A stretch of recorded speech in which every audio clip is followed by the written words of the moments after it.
మా ప్రాంతానికి ఇవ్వకుండా వివక్ష చూపించి శాశ్వతంగా మా రైతాంగం జీవితాల మీద మరణ శాసనం రాసింది చంద్రశేఖరరావు కాదా అని నేను ఇక్కడ నుంచి అడుగుతున్నా అధ్యక్ష. ఇవాళ ప్రతిపక్ష నాయకుడు వచ్చి ఇక్కడ కూర్చుంటుంటే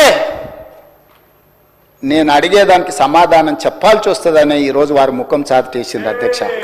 అధ్యక్ష ఇప్పుడే లెక్కలు ఇచ్చిండ్రు అధ్యక్ష. చంద్రశేఖరరావు గారు ప్రతిపక్ష నాయకుడు అధ్యక్ష. ప్రతిపక్ష నాయకుడుగా ఇప్పటివరకు వారి శాసనసభకు వచ్చింది 2 సార్లు అధ్యక్ష. వారికి పోయిన డిసెంబర్ 23 నుంచి ఇప్పటి వరకు వారికి ఇచ్చిన జీతం అధ్యక్ష 57,84,124 రూపాయలు అధ్యక్ష.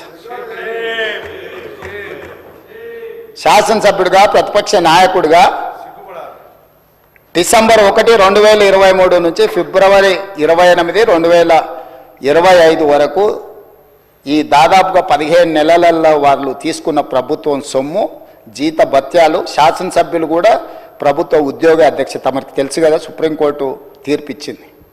వారు 57,84,124 రూపాయలు జీత భత్యాలు తీసుకున్నారు అధ్యక్ష.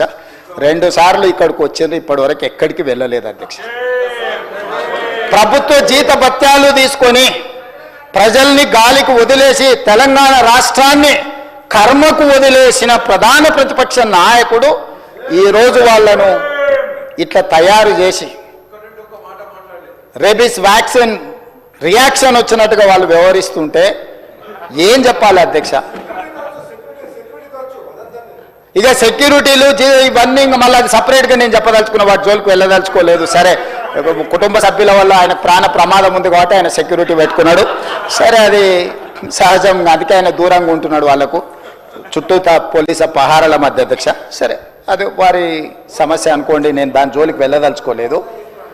సో ఈరోజు ఎస్ఎల్బిసి పూర్తి చేసి ఉంటే నల్గొండ కష్టాలు తీరు ఉండేటివి కదా, డిండి ప్రాజెక్టు పూర్తి చేసి ఉంటే నల్గొండ కష్టాలు తీరు ఉండేటివి కదా, మా పాలమూరు రంగారెడ్డి ఎత్తిపోతల ప్రాజెక్టు ఈరోజు జూరాల నుంచి నీళ్లు తీసుకుని ఉంటే రాయలసీమ నీళ్లు దొంగిలించే అవకాశం ఉండకపోతుండే కదా అధ్యక్ష. ఈరోజు కృష్ణా నదిలో మొత్తం ప్రాజెక్టుల మీద వివరాలు తీయండి అధ్యక్ష.